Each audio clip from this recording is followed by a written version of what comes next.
성장률이 마이너스를 기록하면서 10년 만에 최저로 떨어졌습니다. 홍남기 경제부총리는 모든 정책 수단을 동원해 올 성장률 목표치 달성에 총력을 기울이겠다고 밝혔습니다.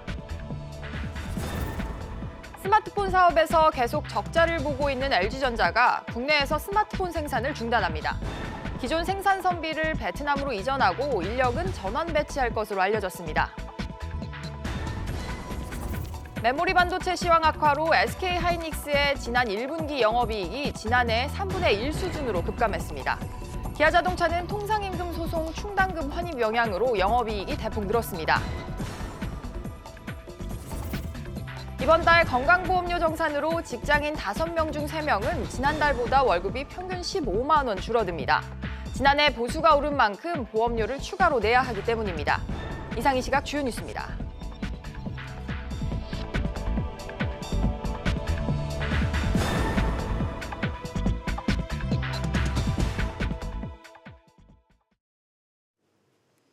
(1분기) 경제 성장률이 1년여 만에 다시 마이너스로 돌아섰습니다. 금융위기 이후 10년여 만에 가장 낮은 수준까지 떨어진 건데요. 정부는 현재 경기가 긴장감을 늦출 수 없는 어려운 상황이라고 인정했습니다. 한국은행에 나가 있는 취재 기자 연결합니다. 김환진 기자. 네, 김환진입니다. 김 기자, 지난 1분기 성장률 얼마나 떨어졌습니까? 네, 한국은행에 따르면 올해 1분기 실질 국내 총생산 증가율은 직전 분기보다 0.3% 감소했습니다. 글로벌 금융위기가 닥쳤던 지난 2008년 4분기에 마이너스 3.3%를 기록한 이후 10여 년 만에, 정확하게는 41분기 만에 가장 낮은 수준으로 떨어진 겁니다. 금융위기 이후 성장률이 마이너스를 기록한 것은 지난 2017년 4분기 마이너스 0.2%를 기록한 이후 5분기 만입니다. 당초 0.3%에서 0.4% 성장할 것이라는 전망이 주를 이뤘던 만큼 예상을 크게 밑도는 충격적인 결과입니다. 네, 이렇게 성장률이 다시 마이너스로 돌아선 원인은 뭡니까? 네, 최근 계속된 수출과 투자 부진에 지난해 4분기 있었던 정부 지출 효과가 사라진 기저효과도 영향을 준 것으로 분석됩니다. 특히 반도체 경기가 움츠러든 데다가 기계류와 운송장비 등 설비 투자가 10.8% 줄어든 것이 직격탄이 됐습니다. 외환위기 이후 21년여 만에 가장 낮은 수준입니다. 건설 투자도 부진했는데요. 한 분기 전보다 0.1% 줄면서 지난해 내내 뒷걸음질한 흐름을 계속 이어갔습니다. 지난 1분기 수출은 2.6% 감소하며 2017년 4분기 이후 가장 낮았고 수입도 2011년 3분기 이후 최저치를 기록했습니다. 그렇군요. 예상보다 안 좋은 이번 결과에 대해서 정부는 어떻게 보고 있습니까? 네, 홍남기 경제부총리가 오전에 긴급 관계장관 회의를 열었는데요. 홍 부총리는 대내외 여건 악화와 하방 리스크 확대에 따라 긴장감을 늦출 수 없는 어려운 상황이라는 점을 인정했습니다. 그러면서 오늘 국회에 제출하는 추가 경정 예산안을 통해 투자와 수출 활성화 등 선제적 경기 대응 과제들을 뒷받침하겠다고 밝혔습니다. 한국은행에서 SBS CNBC 김한진입니다. 다음 소식입니다. 3년 연속 영업이익으로 이자조차 내지 못하는 기업을 가리켜서 한계 기업이라고 합니다. 지난해 국내 상장기업 1,362곳 중 201곳이 한계 기업으로 조사됐는데요. 이 가운데 제조업이 130곳으로 절반을 넘었습니다. 취재기자 연결해서 자세히 들어봅니다. 오정인 기자. 네, 오정인입니다. 오 기자, 국내 한계 기업 비중이 글로벌 금융위기 이후 가장 크게 늘었다고요? 네, 한국경제연구원에 따르면 지난해 한계 기업 비중은 14.8%로 2017년 11.7%보다 3.1%포인트 증가했습니다. 2008년 글로벌 금융위기 이후 1년 사이 3%포인트 이상 상승한 것은 지난해가 처음입니다. 한계 기업 비중도 2014년 16%를 제외하면 최근 10년 새 가장 높은 수준입니다. 업종별로 살펴보면 제조업이 130곳, 서비스업이 67곳, 건설업이 4곳으로 나타났습니다. 한계 기업이 이렇게 급증한 이유는 뭡니까? 국내 전반적인 업황 부진 때문입니다. 전문가들은 글로벌 금융위기 이후 기준금리가 계속 낮아졌음에도 불구하고 업황 부진이 이어지면서 기업의 수익성 악화가 빠르게 나타난 것으로 보고 있습니다. 그렇다면 올해 한계 기업 비중은 어떻게 예상되는지 또 필요한 대비책은 뭔지도 알려주시죠. 한경연은 올해 경제 성장률을 2.4%로 전망하고 있습니다. 지난해 2.7%보다 낮은 수치인데요. 또 기업 실적도 부진할 것으로 예상하면서 한계 기업 수가 더 늘어날 것이라는 분석입니다. 부실 기업 증가가 실물 경제 위기로 이어지는 것을 막기 위한 방안으로 저금리 기조와 규제 개혁 등을 꼽았습니다. SBS CNBC 오정인입니다. 다음 소식입니다. 이번 달 월급이 혹시 얼마 들어왔는지 확인해 보셨나요? 아마도 지난달과 비교했을 때 크게 줄거나 반대로 늘었을 겁니다. 건강보험료 정산 때문이라고 하는데 취재기자 연결해서 알아봅니다. 장가희 기자. 네, 장가입니다. 장 기자, 이번 달 직장인들 월급에서 건강보험료가 정산이 됐다고요? 네, 지난해 건강보험료 조정분이 이번 달 월급에서 정산된 건데요. 건강보험공단은 전년도 보수를 기준으로 직장인에게 건보료를 부과한 뒤 이듬해 4월 지난해의 보수 변동을 확정해 정산하는 절차를 매년 밟고 있습니다. 건강보험공단에 따르면 직장인들은 지난해 임금이 인상됐으면 급여에서 건보료를 추가로 더 내고 반대로 보수가 깎였으면 환급받게 됩니다. 성과급이나 상여금, 호봉승급 등으로 지난해 보수가 올랐다면 덜 낸 건보료를 더 내고 보수가 줄었다면 더 낸 보험료를 다시 돌려받는 식입니다. 정산보험료는 지난해 냈던 건보료를 다음 연도 4월까지 유예했다 납부하는 것으로 보험료가 일률적으로 증가하는 건강보험료 인상분과는 별도입니다. 그렇군요. 당장 월급 통장 확인해 보실 분들 많을 것 같은데 그렇다면 직장인들은 이번 정산 보험료로 평균 얼마나 더 보험료를 내게 되는 겁니까? 네, 1인당 평균 정산 보험료는 14만 6천 원으로 집계됐습니다. 2018년 기준 정산 대상 직장인 1,400만 명 중 보수가 늘어난 876만 명은 가입자와 사용자가 각각 평균 14만 8천 원을 내야 합니다. 보수가 줄어든 297만 명은 가입자와 사용자 각각 1인당 평균 8만 원을 돌려받습니다. 정산 결과 추가 부담액이 4월 보험료보다 많으면 5회에 걸쳐 나눠내게 됩니다. 보험료를 환급받는 경우는 4월분 보험료에서 환급분을 뺀 금액만 고지됩니다. 지금까지 SBS CNBC 장가입니다. 다음은 우리 기업들 1분기 실적 알아보겠습니다. SK하이닉스가 1분기 실적을 발표했는데요. 예상대로 부진한 실적을 냈습니다. 자세한 내용 취재기자 연결해 들어봅니다. 정유영 기자.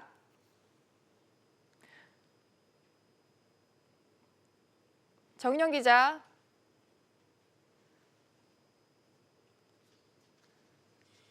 네, 연결 상황이 고르지 못해 죄송합니다.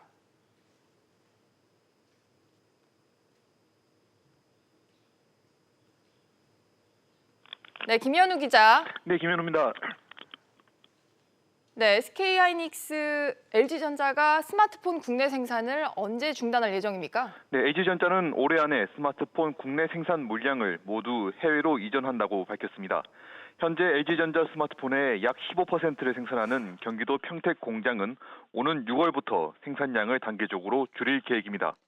평택 공장 물량은 베트남 하이퐁 공장으로 이전됩니다. 이전이 완료되면 국내에서 LG전자 스마트폰 생산은 중단됩니다. 김 기자, 이번에 LG전자가 국내 생산 시설을 베트남으로 옮기는 이유는 뭡니까? 네, LG전자는 스마트폰 사업의 수익성을 개선하고 글로벌 경쟁력을 강화하기 위해서라고 설명했습니다. LG전자는 스마트폰 사업에서 4년 연속 적자를 기록 중입니다. 신제품 판매 저조로 지난 1분기에만 2천억 원대 적자를 내는 등 누적 적자는 3조 원을 넘을 것으로 추정됩니다. 최저임금이 우리나라의 8분의 1 수준인 베트남으로 이전하면 인건비가 절감되면서 실적 개선에 도움이 될 것으로 예상됩니다. 그런데 이렇게 국내 공장이 문을 닫게 되면 직원과 협력사들은 피해가 예상이 되는데요. 네, LG전자는 평택 공장 직원에게 희망퇴직 신청을 받을 계획으로 전해졌습니다. 부품 협력사들도 생산시설 해외 이전을 고려할 것으로 전망됩니다. 다만 LG전자 측은 평택 공장 직원 750명을 경남 창원 생활가전 공장으로 재배치하고 직원들의 적응을 지원하겠다고 약속했습니다. 또 미국에서 생산하던 프리미엄 냉장고 물량 일부를 창원으로 가져오겠다고 덧붙였습니다. 지금까지 SBS CNBC 김현우입니다. 방금 전 저희 연결 상태가 고르지 못해서 LG전자의 스마트폰 생산 중단 소식 먼저 전해드렸습니다. 앞서 말씀드렸던 SK하이닉스 1분기 실적 알아봅니다. 예상대로 부진한 실적을 냈는데요. 자세한 내용 취재기자 연결해서 들어봅니다. 정인영 기자. 네, 정인영입니다. 네, SK하이닉스 실적 어떻게 나왔습니까? 네, SK하이닉스 1분기 매출액은 6조 7,800억 원, 영업이익은 1조 3,700억 원을 기록했습니다. 매출은 지난해 같은 기간보다 22% 감소했고 영업이익은 69%나 하락했습니다. 예상보다 빠른 반도체 가격 하락이 실적 부진의 원인입니다. 네, 메모리 반도체인 D램과 또 낸드 플래시 출하량과 가격이 얼마나 떨어진 겁니까? 네, D램의 출하량은 수요 둔화 탓에 전분기보다 8% 감소했고 평균 판매 가격은 27% 떨어졌습니다. 낸드 플래시 출하량은 전분기 대비 6% 감소했고 평균 판매 가격은 32% 하락했습니다. 수요가 줄면서 공급업체 간 경쟁도 치열해지고 있습니다. SK 하이닉스 측은 2분기부터 고용량의 D램을 적용하는 스마트폰 신제품 출시로 수요가 회복될 것으로 보고 있습니다. 다른 기업도 알아보죠. 기아자동차도 실적을 발표했죠. 네, 기아차 1분기 매출액은 12조 4,400억 원으로 지난해 같은 기간보다 0.9% 떨어졌지만 영업이익은 5,900억 원으로 94% 상승했습니다. 기아차는 국내 등 일부 지역의 판매 감소와 레저용 차량 판매 비중 하락으로 인해 매출액이 소폭 감소했다고 설명했습니다. 하지만 SUV를 중심으로 한 판매 단가 상승과 북미 수익성 개선, 통상임금 소송 합의에 따른 충당금 환입으로 영업이익이 급증했다고 밝혔습니다. 지금까지 SBS CNBC 정윤영입니다. 삼성전자가 접히는 스마트폰 갤럭시 폴드의 출시를 연기하자 중국 업체가 기다렸다는 듯이 사전 판매에 들어갔습니다. 최초 상용화 타이틀을 거머쥐는 게 좋은 전략일까요? 아니면 늦더라도 품질 완성도를 높이는 게 좋은 전략일까요? 현재로서는 조금 늦더라도 완성도를 높여야 한다는 게 전문가들의 진단입니다. 보도에 김성훈 기자입니다. 삼성전자가 갤럭시 폴드의 출시를 연기한 날 중국 업체 로열이 폴더블폰 사전 판매에 들어갔습니다. 로열은 또 사전 판매 제품을 일주일 안에 고객에게 배송한다고 안내했습니다. 삼성이 연기한 틈새를 노리겠다는 전략입니다. 하지만 전문가들은 이 업체의 폴더블폰의 완성도에 의문을 나타냅니다. 전반적으로 폼팩트도 좋지 않고 두껍고 그렇게 기대들을 별로 안 하고 퍼스트가 중요한 게 아니라 베스트가 중요한 거죠. 또 화면을 안으로 꺾는 갤럭시 폴드와 달리 로열과 화웨이는 화면을 바깥쪽으로 접는 이른바 아웃폴딩 방식을 택하고 있습니다. 이런 아웃폴딩 방식은 상대적으로 내구성도 약한 것으로 알려져 있습니다. 안으로 꺾느냐 바깥으로 꺾느냐 그런 문제가 거기서 이제 발생하는 것 같아서 그 경계 부분하고 끝 부분 해상도 잘 나오느냐. 일부 업체들은 아예 완성도를 높이는 전략을 택하고 있습니다. 애플은 시장 관망 속에 폴더블폰 전용 화면 개발에 집중하고 있습니다. 화면 우글거림으로 홍역을 치는 화웨이도 출시 시점을 내놓지 않고 있습니다. 업체들의 시행착오 속에 한 시장조사 업체는 전 세계 폴더블폰 판매량이 올해는 300만 대 수준에 그치고 3년 뒤에야 5천만 대 수준까지 도달할 것으로 예상하고 있습니다. 전반적으로 이제 품질이 좀 좋아지게 되면 수요는 점차적으로 늘어날 것으로 보이고요. 한 1, 2년 정도는 시간이 필요할 것으로 예상이 됩니다. 갤럭시 폴드의 출시 연기로 폴더블폰은 출시 시점보다 완성도가 더 주목받을 것으로 예상됩니다. SBS CNBC 김성훈입니다. 조원태 대한항공 사장이 어제 한진그룹 지주회사인 한진칼의 회장으로 취임했습니다. 조양호 전 회장 별세 이후 어수선한 분위기를 다잡기 위해 빠른 선임이 이루어진 것으로 보이는데요. 취재기자 연결해서 자세한 내용 알아봅니다. 오수영 기자. 네, 오수영입니다. 오 기자, 이번 회장 선임이 굉장히 속전속결로 이루어졌군요. 네, 조양호 전 회장의 장례 이후 일주일 만에 이번 인사가 이뤄졌습니다. 한진그룹 계열사의 지주회사인 한진칼은 어제 오후 이사회를 열고 조원태 사장을 한진칼 대표이사 회장으로 선임했다고 밝혔습니다. 조 회장은 이사회에서 선대 회장들의 경영 이념을 계승해 한진그룹을 더욱 발전시켜 나갈 거라며 경영 공백도 최소화하겠다고 밝혔습니다. 이번 선임은 급작스럽게 별세한 조양호 전 회장의 지분 상속 등과 관련한 논란을 피하고 하루빨리 그룹 경영권을 안정시키려는 조치로 풀이됩니다. 그런데 이렇게 급하게 취임을 한 만큼 조 회장이 넘어야 할 산이 만만치 않아 보이는데요. 그렇습니다. 먼저 조 회장 입장에선 안정적인 경영권을 확보하기 위해 현재 2.34%밖에 안 되는 한진칼 지분을 늘려야 합니다. 한진칼 지분을 꾸준히 늘려가고 있는 행동주의 펀드 KCGI는 어제 한진칼 지분을 14.98% 보유하고 있다고 공시하기도 했습니다. 조 회장 입장에선 조양호 전 회장이 보유한 17.84%의 지분을 상속받아야 하는데 상속세만 2천억 원이 넘을 것으로 예상되고 있습니다. 여기에 2014년 땅콩 회항부터 지난해 물컵 갑질까지 잇따른 오너와의 갑질 사태 여파로 조 회장 일가를 바라보는 시각이 부정적인 게 사실입니다. 이걸 어떻게 바꿔나가야 할지도 조 회장이 풀어야 할 과제로 지목됩니다. 지금까지 SBS CNBC 오수영입니다.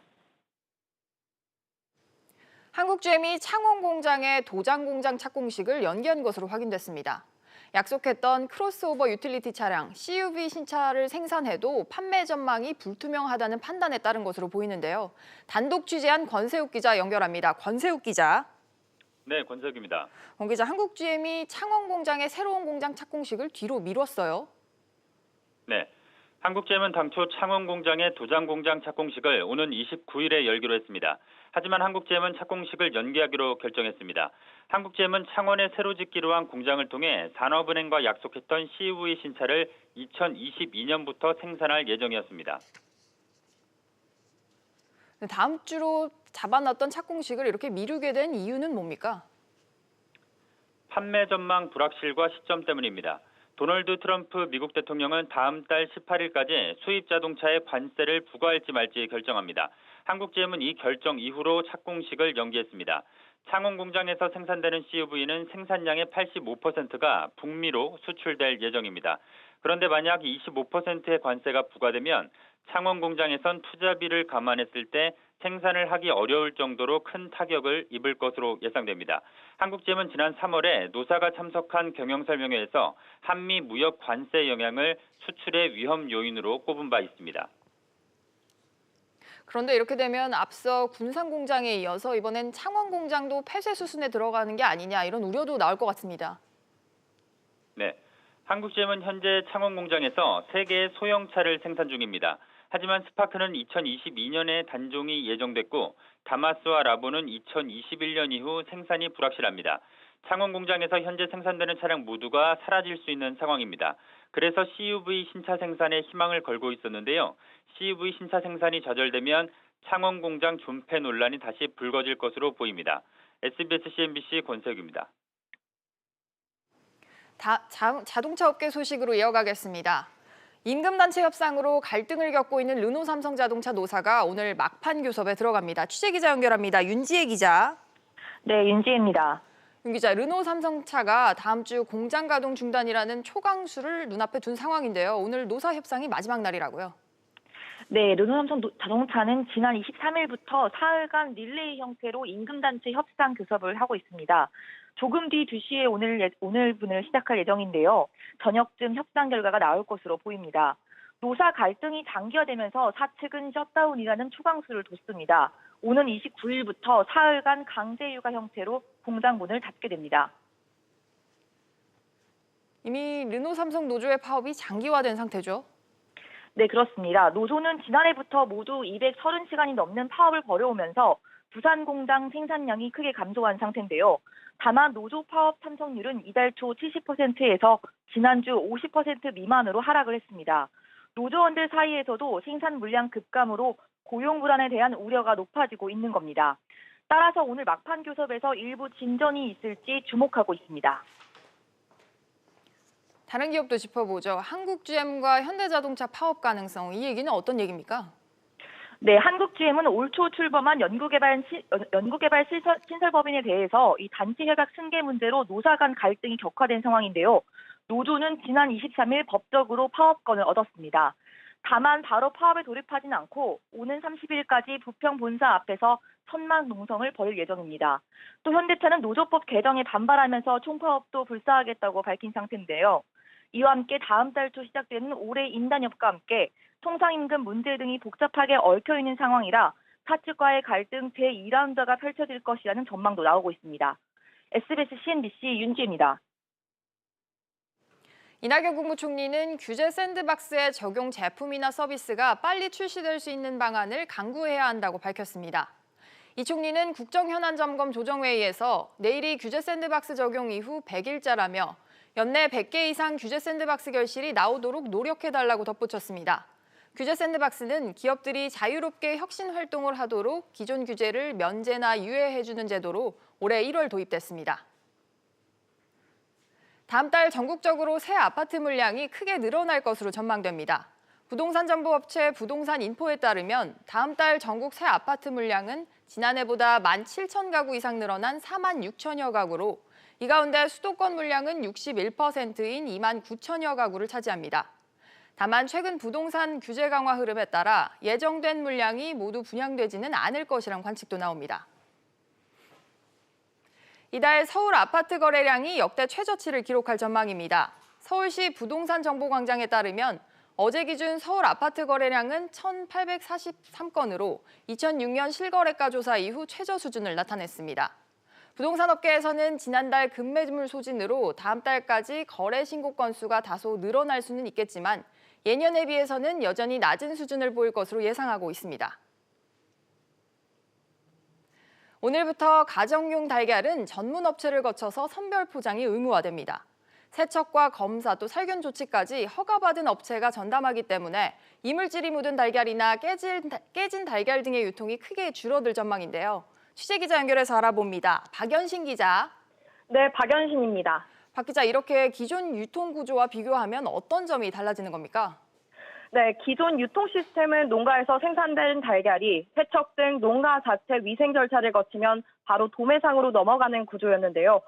지난 2017년 살충제 달걀 파동 이후 지난해 축산물 위생관리법이 개정되면서 선별 포장업체가 위생관리를 전담하는 구조로 바뀌었습니다.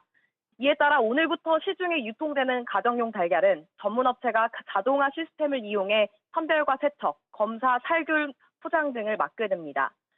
그만큼 소비자들이 안심하고 달걀을 구입할 수 있도록 유통 중간 단계에서 깨지거나 이물질이 묻은 달걀 등 위생 관리를 더 강화하겠다는 겁니다. 다만 업계의 원활한 적응을 위해 내년 4월 24일까지 계도 기간을 두기로 했습니다. 그렇군요. 선별 포장 전문 업체들에 대한 관리는 어떻게 되나요? 지난해 관련 법안 통과 이후 지금까지 등록된 전문 업체는 모두 56곳인데요. 이들은 자동화 설비를 갖추고 당국의 허가를 받아 선별 포장업을 진행하게 됩니다. 문제는 처리 용량인데요. 식약처에 따르면 현재 연간 달걀 생산량은 100억 개 정도인데 이들 업체가 처리할 수 있는 규모는 46억 개 정도로 절반에도 미치지 못합니다. 정부는 올해 말까지 허가 전문 업체 수를 100개로 늘리고 계도 기간이 끝나는 내년 4월 전에 전량 선별 포장이 가능토록 할 계획입니다. 지금까지 SBS CNBC 박연신입니다. 김정은 북한 국무위원장과 블라디미르 푸틴 러시아 대통령이 오늘 정상회담을 갖습니다. 러시아 대통령실인 크렘린궁에 따르면 북러 정상회담은 루스키 섬에 위치한 극동 연방대에서 현지 시간 오후 1시 이후에 열릴 예정입니다. 김 위원장은 최소 2박 3일간 블라디보스토크에 머물며 정상회담과 북한 유학생과의 간담회, 또 주요 시설 사찰 등의 일정을 소화할 것으로 알려졌습니다. 미국이 중국산 철강 휠에 대해 향후 5년간 고관세를 부과할 방침입니다. 로이터 통신은 미국 국제무역위원회가 중국에서 수입한 철강 휠로 자국 관련 산업이 실질적인 피해를 보고 있다는 최종 판정을 내렸다고 보도했습니다. 이 같은 결정에 따라 미국 상무부는 향후 중국 전체 철강 휠 제조업체에 대해 321%의 반덤핑 관세와 457%의 반보조금 관세를 부과할 것으로 보입니다. 대상은 일반 트럭과 대형 트럭 등 상용차에 사용되는 중국산 철강 휠로 지난 2017년 기준 미국에서 수입한 중국산 휠은 4,380억 원 규모로 알려졌습니다. 국내 증시 오늘 장 초반부터 계속해서 하락세 보여주고 있습니다. 코스피 0.02% 내림세 2,200포인트에 거래되고 있고요. 코스닥 마찬가지로 0.42% 내림세입니다. 754포인트에 거래되고 있습니다. 오늘 주목해보실 종목들 차례대로 보겠습니다. 우선 삼성전자입니다. 지금 이재용 부회장이 시스템 반도체에 무려 133조 원을 투자하기로 했는데요. 현재 0.34% 오름세 보여주고 있습니다. 또 기업들의 실적이 발표됐습니다. SK하이닉스 같은 경우에는 영업이익이 전년 대비 69% 감소했는데요. 하지만 2분기에는 이 실적이 개선될 것으로 보이면서 3.8% 급등했습니다. 기아차 같은 경우는 현재 하락세 보여주고 있습니다. 영업이익은 늘었지만 오히려 3.3% 내림세 보여주고 있습니다. 또 스마트폰의 국내 생산을 중단하기로 한 LG전자 현재 3.9% 오름세 보여주고 있고요. 실적이 안 좋게 나온 삼성물산 같은 경우에는 오늘 4% 하락 거래 중입니다. 지금까지 증시 상황이었습니다. 오늘 준비한 소식은 여기까지입니다. 여러분 고맙습니다.